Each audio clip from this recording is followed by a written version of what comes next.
physiology wants to maximize energy intake and minimize energy expenditure. That is the way it is built. Your body wants to not burn energy, and it wants to eat as much as it can. The best way to go and act in the world, it would improve your life.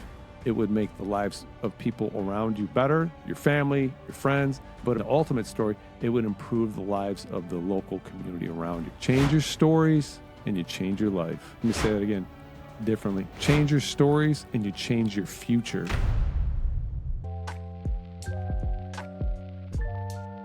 Chapow. That's the word for today. Chapow. Maybe not. Mind, body. So last episode was mind, body. We're going to continue it, and there's actually going to be a third after this one. Actual title, to be determined. How y'all doing out there? Goal of this episode, add some depth to the mind side of the mind-body connection by ... understanding how stories guide us, gaining insight to what change is, and then provide some tools to assist in changing our behavior. And there's some 3 basic tools, 3 that I could think of anyways for this episode, that I think help people to see the world differently, to bring clarity. And what we're going to do in this episode is help you understand why that's important and maybe even how it works.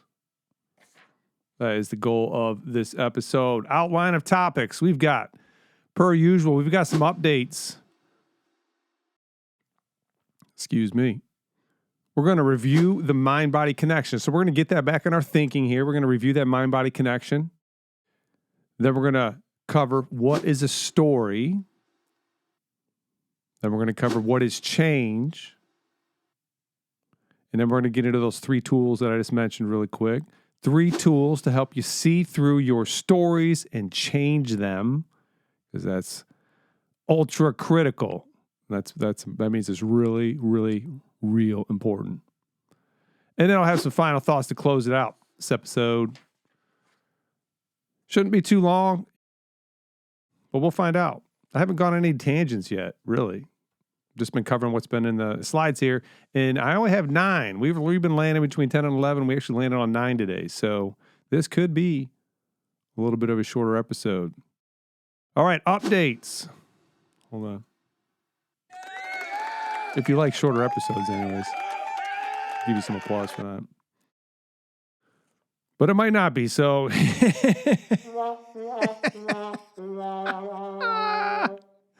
You just never know. Because if I'm going to talk, I want to talk. I'm just going to do it. That's why I'm doing this, because, I haven't found somebody that can listen to me for as long as I can talk. So I'm just going to put it all on audio video here. Lions took care of the Packers. An amazing, this is what is that called? A franchise record of 12 wins in a row. If you like football, great. If you like the Lions, amazing. If you don't like football, then you don't like the Lions and you don't care about that. Weather is, I would say it's the same up here in the north. Not as north as you can get on this planet, but fairly north. It's relatively the same. We did see some 20s, though, in the morning. That was lame. But what are you going to do? So what we're looking to do now is I'm going to continue what I'm doing. So I've pretty much gone through all the topics already, almost, that I want to cover. The only thing that's left is nutrition for the most part. I got this next podcast on mind, body, and then I'm going to go into nutrition, and I'll probably go back and touch on some things in metabolism. And that's pretty much be everything that I want to cover, which is fantastic. And at that point, I'll just start covering random topics. But also what I want to do is I want to take some of these key ideas and I want to not wait on putting those into high quality short videos, something like a 5, 6, 7 minute video with visuals and explanation, and visuals, and really kind of go deep on that and cover it quickly, but succinctly in 5 to 7 minutes. And so I'm going to work with somebody and start putting those together. At least that's the plan for now. Rest of the updates, subscribers. Did I do this? I did this.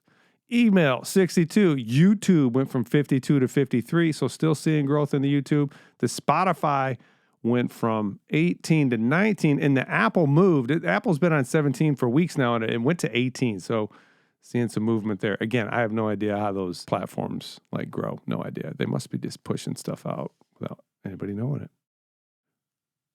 And last for the updates, the reminder. Please submit your questions to dennis@dennisfenrich.com or reply to the email if you're already subscribed. I actually had a question come in, and I did not work it into this podcast. I'm going to get it into the next podcast. All right. All right, let's get into this. There's also music. I can cue up some music. Get that energy going again. All right, let's get into this, guys. We're going to review mind-body connection here, all right? So we're going to do a quick review of the whole thing. Okay, so first off, remember there's three kind of things going on here. You got the planet, you got the universe, you got the planet, you got the physics, you got the world that exists. Then you have this biology, you have this life that evolved up out of there, right? You had rocks and you had the sun, you had material, you had energy. And for some reason, at some point, those things started doing something different. And that something different was life. Single cell, multi-cell, organisms, it all starts evolving. And then at some point, that life evolves and creates what we know and call consciousness. And how do we know that happened? Well, because one, we're here. And at some point, we weren't. But two, there was all this life for billions of years, and about 2 million years ago, we started to see things popping up. Even before that, there was it before that? I was thinking about this earlier. No, that wasn't before. That was definitely after that. So about 2 million years ago, 2.5, depending on who you're talking to or how you're looking at the evidence. But bam, there's tools, and then there's fire, and then there's the internet, right? So something happened there, and we call that something consciousness.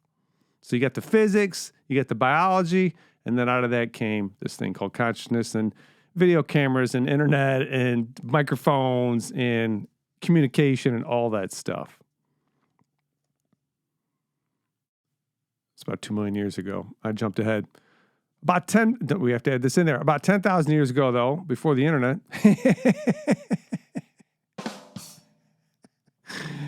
I'm getting good at these buttons. Before the internet, there was three major things that happened about 10,000 years ago. The domestication of animals, farming, agriculture, and then large social structures. Social structures. Say it 3 times fast. Those three things cropped up all about 10,000 years ago. So we started to get pretty organized. We started to kind of look at the world and make some change in that world. And then about 3,000 to 4,000 years ago, we see, bam, the 10 Commandments pop up. And you can look at that. From me, I'm just looking at it from an evolutionary historical perspective. We don't even have to get into the spiritual side of it and say, was that God or was it not God? What is it? Doesn't really matter. Definitely matters. But for our discussion today, we're not too concerned about that. What we're concerned about is that evolutionary historical process of consciousness, then domestication, large social structures, agriculture, this organization. We started to really kind of work together. And when you got into very, very large groups, thousands of people, well, how do you keep the peace? How do you keep people from doing things they shouldn't do? And then, bam, the 10 Commandments pop out. And there's a lot of wisdom in there, obviously, because we all know what they are. And whether you know it or not, you're still operating on those things that our ancestors put together that long ago. That's why you don't go out, and that's why you know you shouldn't go kill people, okay? That's why you know you shouldn't steal. That's why you know you shouldn't covet your neighbor's wife. That's why you know these things, because our ancestors figured out that was not good for large social structures if people were behaving that way. So that's kind of the historical evolutionary process of the mind-body connection, right? We started to guide our bodies. We started to guide that physiology, which was just reactionary. It would, if it saw food, it's more sophisticated than this, but it would look for food, it would procreate, and it would do these things. And it did not veer from that because it couldn't. Those were the things that were built into life in order for it to continue to propagate and sustain itself. And then we kind of come along and slowly and surely over time, this consciousness develops, and we start to guide the biology in ways that it wouldn't normally act or behave. And so here we are. Main takeaways. Biology has been here for a long time. The history of humanity is the struggle of getting biology to go where we want it to go. And for the punchline here, that struggle, and this is the thing we're going to talk about next, that struggle of getting your biology which is part of you today, by the way. You're still that organism. You're still fighting those physiological forces if you're trying to, one, not overeat. If you're, two, trying not to sit around all the time. Because the physiology wants to maximize energy intake and minimize energy expenditure. That is the way it is built, because that is the most crucial thing to its survival. That is, next to oxygen and probably water. Maybe, I don't know. It's hard to organize that. But definitely oxygen is number one. Got to keep breathing. But you're going to do that regardless. But your body wants to not burn energy, and it wants to eat as much as it can. Okay? Now, it's going to have some self-regulation in there for most of us. Some people do have some challenges with that. But you got to keep in mind, that's what the physiology wants to do. Your consciousness, or what you're aware of, or what you're thinking about is, man, I don't want that to happen. I want my body to work well. I want it to function well. I want it to be healthy. I want it to last a long time. And you're trying to get yourself to do that. So just bear in mind that it's a struggle that we all deal with. But you know what? You can do it. Okay. So that struggle, though, is facilitated by stories. And that's probably what I am going to hope to help you understand right now. So what is a story? What is a story? Think of it like this.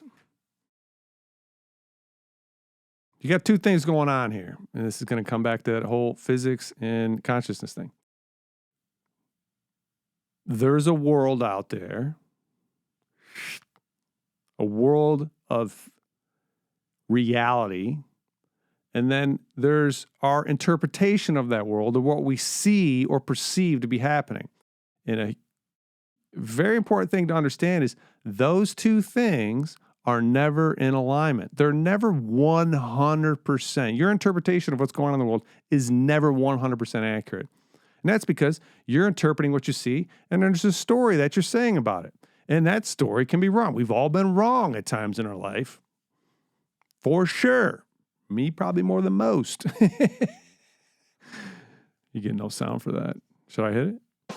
No, but I did. One is so we have this physical reality, and then we have this psychological reality, right? And it's kind of helping you understand what a story is. These two things and I covered that, are never 100% in alignment. So hopefully that thought made sense. The psychological reality is perceived through a story. Think about it. You got movies, you got books, right? You've got communication with each other. We're inundated with stories. When you're talking to yourself, whether you realize it or not, that the voice, most people have notice the experience of the voice, that right, thinking in your head is basically your own voice communicating. Well, it's always telling a story.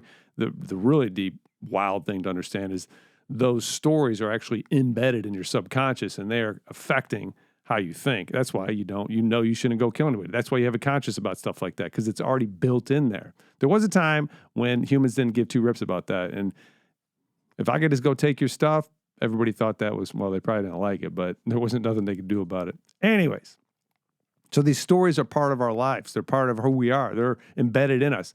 You know, that's why the Marvel movies are so captivating for people, because it is the longest story that we've ever told, which is the hero's story, right? The hero's journey. That is a story that runs in your head in the background. And when you see things that line up with the hero's story, you feel motivated. You hopefully enjoy that, unless you're a bad guy and you'd rather be the villain. The Bible is a collection of stories. If you think about Socrates and Plato and these thinkers from the past, what did they do? They wrote down their thoughts, and those thoughts essentially culminate in some sort of story. They're telling something about being human that, quote unquote, makes sense to you, that gives you a way to look out into the world and to act, and to how to behave and how to operate. Hopefully, to behave and operate under a story that improves the quality of your life. Okay? And this is so cool. I literally just heard this I don't even know, within the past 7 days. Because I've been aware of this story thing. I came across this idea maybe a couple years ago, mostly through Jordan Peterson and then Eric Neumann in his book, The Origins and History of Consciousness.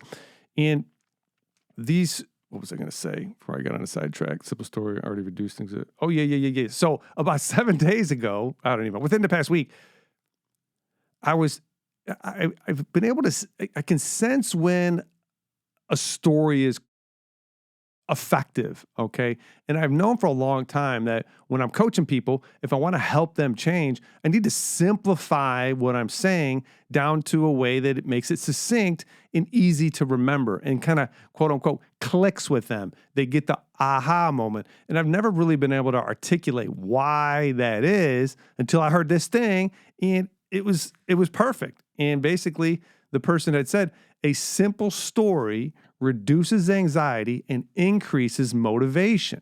And I'm like, that is it. That is exactly what keeping things simple, right? If I say, hey, if I say biology is got one thing, there's an elephant and a rider. If I give you that simple analogy, that simple story, all of a sudden, things seem to make more sense. It reduces the anxiety, the stress of not knowing what to do, and increases motivation.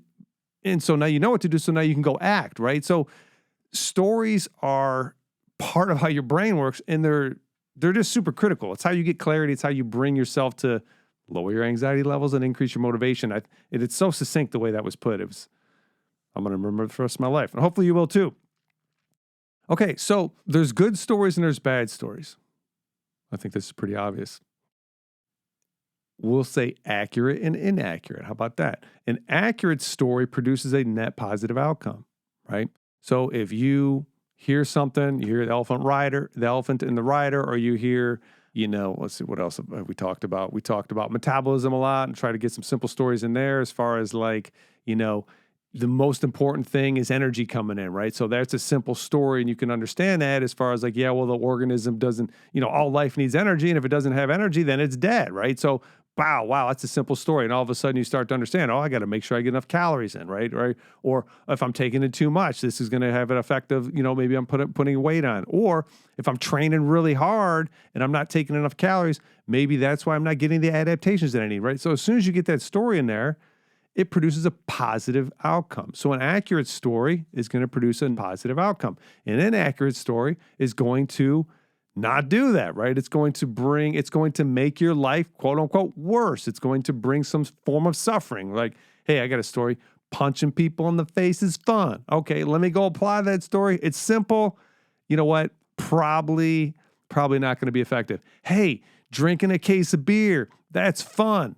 In an hour, right? Like, simple story, net negative outcome, right? So we know it's an accurate story, accurate meaning that it actually improves our lives if it does improve our lives. Inaccurate if it doesn't improve our lives. Here's another way or another layer to add on to that. The best stories produce the best outcomes for you, the people in your life, and the broader social community around you, right? So the best story, the best way to go and act in the world would be it would improve your life. It would make the lives of people around you better, your family, your friends, but it would also, in the ultimate story, it would improve the lives of the local community around you, right? So the best stories impact the most people, not just you. It's good to improve your own life, and you definitely should do that, but you don't want to do that at the expense of other people. And I think that's where we fall into morals. We're not going to talk about that today. We're just going to focus on the story aspect of it. So that is what a story is. Okay.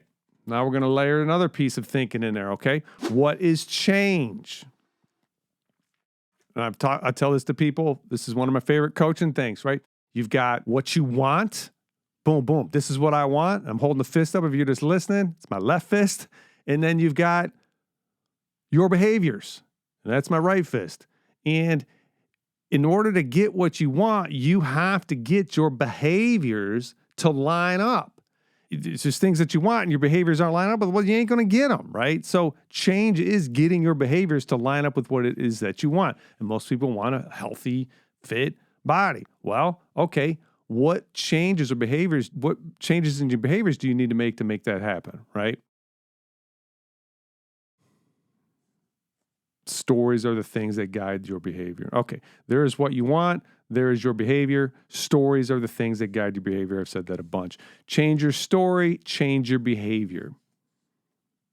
Change your stories about yourself. Change your stories about your life. Change your stories about what you can and can't do, right? What stories are you telling yourself all the time? I can't do this. That's too hard. That's a story. That's a story. I can do this. I'm able to figure this out. I'm smart enough. I've worked through harder things before, right? Now you tell yourself that story, and guess what? Your behavior changes. Your thinking changes. The outcome starts to change. So you have to start to become aware, as much as you can, of the story that you're telling yourself when you're out living your life.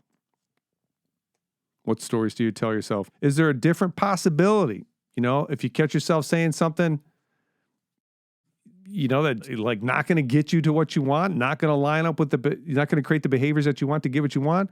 Just ask yourself a simple question. Is there another possibility? Right? Because we have a tendency to think that what we think is 100% accurate. And like I said, right in the beginning, there's the world and there's our interpretation of it. And those things are never 100% in alignment. So is there another possibility? Is there another way to look at this? Is there a different story that I could say right now that would get me closer to what I want to be doing? Got a good example. This one time I was working with this individual for a long, long time. They're a member at the gym. And, most people when they come to our, they're doing strength, they're doing conditioning, they're doing mobility work. They want to increase lean tissue, bone density. They want to take off body fat. And, there's two major things you got to do. You got to make sure you're eating enough and you got to make sure you're getting enough protein. And I'll say that all the time, over and over again, to people, and specifically this member who's been with us for a long, long time. And then one time it clicked for them and they were like, oh my God, if I want to put on muscle, I have to eat muscle essentially, right? Now you can get it through different amino acids. I'll get into that in a second, I guess, but you got muscle, I got muscle. If I want to increase the muscle, one, I have to stimulate it, right? I have to get a signal, which we talked about many episodes ago. And then I need to feed that signal. I need to feed my body more muscle than it's costing itself to exist, right? I have to create a net positive of amino acids, protein in my body in order to be able to add muscle to my body. And when this clicked for this person, bam, it was like a light bulb went off, right? It was an aha moment. It was clarity. It finally made sense to them, right? And until that makes sense, it's going to be really hard to eat enough protein. If you weigh 150 pounds and you can eat 150 grams of protein and you've never paid attention to that before and now you do it, you're like, I'm eating 50 to 60 a day. Man, it feels like a lot to get to that, to double, more than double that protein intake. But as soon as you get a different story, now all of a sudden what? The anxiety around it drops and the motivation towards it goes up. You finally understand. The story makes sense to you now. The why is now part of your thinking, part of your psychology. That's what changes. Changes getting your behaviors in alignment with what you want. And you got to find the right stories to be able to do that. So here's a few tools. I got 3 of them to help you change your story. Let me just read the title here. 3 tools. Let me see if I can look at the camera and read the title. Nope. Block the camera. 3 tools to help you see through your stories and change them. That's basically what I said. All right. So I like this one. This is definitely going to be, let me make sure we're still recording here. Goodness gracious, video's going. All right. Reframing. Tool number 1, reframing. You can think of it like this. This is an interesting thing you can do with your mind. We're all familiar with this, right? You got that black and white picture, and when you first look at it, it looks like a vase. But then if you do something in your head, which I have no idea what that is, but we could all do that something, you see 2 ladies facing each other. Everybody's seen that before, right? And then you can do something in your head again. You can see the two faces again. And then you can see the two ladies again. How do we do that? I have no idea, but we can do it. That's essentially what reframing is, right? So you're driving, you just left work, or it's, how about this? It's 5 a.m, the alarm just went off. What do you got to do? You got to go to the gym. Why? Because you want to live a healthy lifestyle. But what are you doing? You're going, I don't feel like it. When you're telling yourself the story of you don't feel like it, I know, I've been there, and I still end up there at times. I'm stuck in the moment. I'm stuck in the presence of my feelings. And when the alarm goes off at 5 a.m. and the gym is at 5:30, I can promise you, getting woken up by an alarm clock, you aren't going to feel like it, okay? Or when you're driving home from work and you just had an 8 to 10 hour day and things didn't go well and you didn't eat enough and your energy's down, you ain't going to feel like it. So what do you need to do? You need to reframe. You're stuck in the moment. You need to reframe to a bigger picture. Yeah, I don't feel like it right now, but reframe. I want to get fitter. I want to feel better. I want to be stronger. I want to be healthier. I want to avoid cancer. I want to avoid diabetes. I want my body to work well. That is changing the frame from the moment to a much bigger, wider picture. And when you get clarity in a picture in your mind, the clarity of a future that you want, now all of a sudden what happens? The anxiety around the moment changes. It kind of melts a little bit. And then you're motivated and it's taking you less conscious effort to get yourself to the gym. So when you hear yourself saying, I don't feel like it, try reframing. Tool number 2, contrast. This is huge. We all need contrast in our life. Contrast is different from what you've been doing. Let me read a couple things here. You don't notice where you are. You notice departures from where you are. We get used to our current state of being. So you're just repeating the patterns from before. And unless there's some difference in those patterns, you don't really notice too much. Okay? So you've been eating the same things for how long now? Long time. You've been drinking the same amount of water. You've been having the same kind of conversations. And they're kind of the norm. And you don't really notice. You won't be alerted to anything until you get outside, until you change something. You get a contrast to what you've been doing for who knows how long. Contrast is a tool you can use to get some clarity on your life and the world. Doing the same thing over and over provides nothing different to compare against. Change something for a week or a month and see what happens. I'm going to run a study mindset. I'm just going to do this for a week. I'm going to do this for a week and see what happens. Pay attention. You'll get some contrast. Oh my God. You know, I stopped eating wheat for a week and I felt better.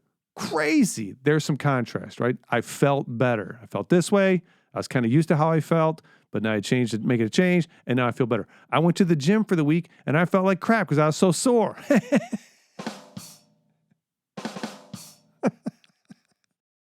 Don't go that hard the first week. But again, contrast. I wasn't going to the gym. Now I'm going to the gym. Man, life's different. I'm getting this contrast. Is it better? Is it worse? What other places can you create some contrast? Sleep. You know, I was only sleeping 6 hours. I decided for a week or a month, I'm going to get 8 and see what happens. Wow, I felt better. Go figure. I moved more. Words. I got words on here. I changed my words. Yeah, you know, one time I did this. This was pretty cool. I said, I'm not going to use the word I for a week. You try that. You try that. You know what that does? That keeps you from talking about yourself. What do you know what you end up doing? Talking about other people in a good way, hopefully. But you end up talking to other people and paying attention to them. And you notice how much people say I. But you can run an experiment like that. Experiments with words are fascinating, by the way. So contrast, provide some contrast. And the third tool, this is so powerful in many ways, but tracking. Tracking gives you numbers, and numbers are tied to reality, right? I think the most obvious one is tracking your weight, right? You know, I think it's here. I'm getting on there. Bam. It doesn't matter what I think about. This is my weight. You know, I can't fool it. Thou cannot fool it thyselfeth, right? Thou shalt not fool it thyselfeth. Thou shalt not fool it thyselfeth. one of my favorite quotes. It's from the Bible if you didn't know that. But the weight, the scale on the weight, that's data, that's tracking, right? You're seeing reality as it is. Your fitness, track stuff on your fitness, your strength, what's your times on your run? How many reps can you get in X amount of time? And you track that. And now what? Oh, I can see if my fitness is getting better or not. If I'm training really hard and I'm not seeing a lot of improvements in my fitness, well, I can guarantee you that your body wants to adapt to any training that you're giving it. It's whether it can or not based on your recovery strategies, right? We talked about that before. Are you sleeping enough? Are you eating enough? Are you getting enough protein? Do you got your micros in place, What's another one? And obviously tracking your food,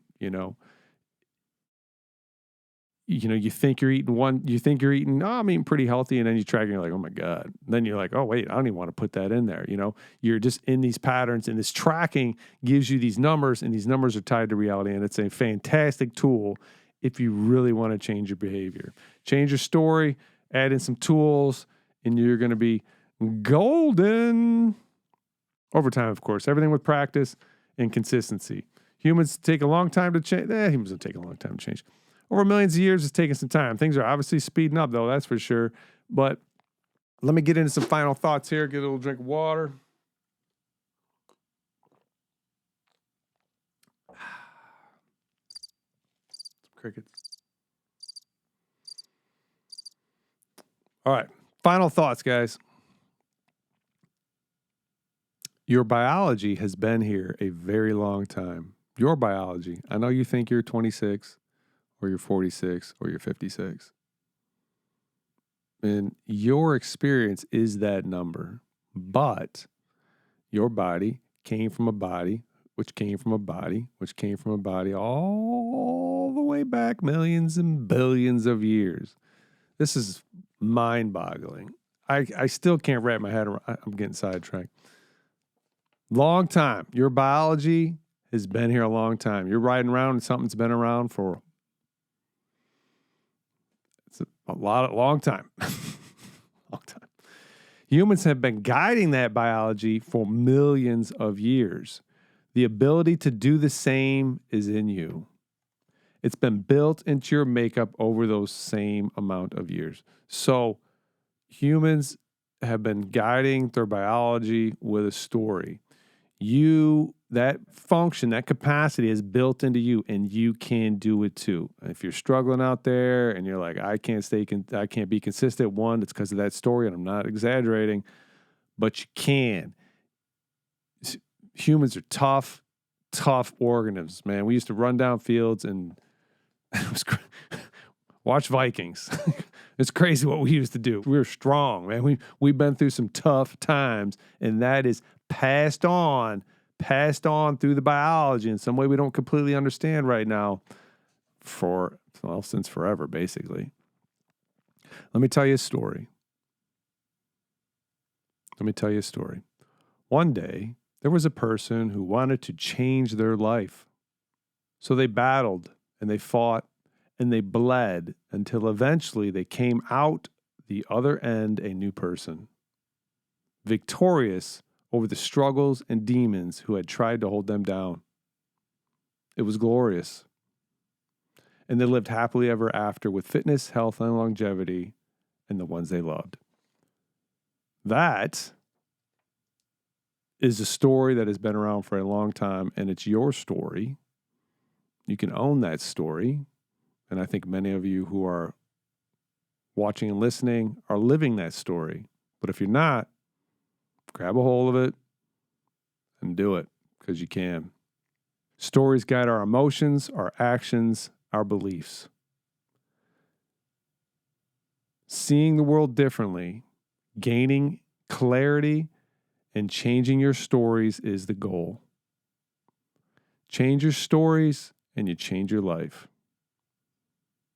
Let me say that again differently. Change your stories and you change your future. And that is absolutely true and quite amazing when you think about it. Next podcast, we got one more on the mind-body continued here. One more on the mind-body. Why is new information stressful? consciousness is the tip of the iceberg, which is, that's crazy to think about that thing. And I don't know if I'm going to cover this because I'm trying not to go down that road. But if I hear back from you guys, I will. And what about God? Not what is God, but what about God? How does God fit into this? I wouldn't mind covering that if you guys are interested. Help us grow, like and subscribe. YouTube is the best place to do that. Lastly, submit your questions to Dennis at DennisFenrich.com. I would love to hear from you. I hope this is helpful, guys. It's getting more and more fun, and it's taking less and less time, which is fantastic. I got prepared for this one. Probably took me about 4 or 5 hours. So not too bad since one of them was like 10, and I was about to lose my mind. So anyways, it's a lot of fun. I appreciate you guys listening, and looking forward to the next one. See you guys real soon. All right, bye.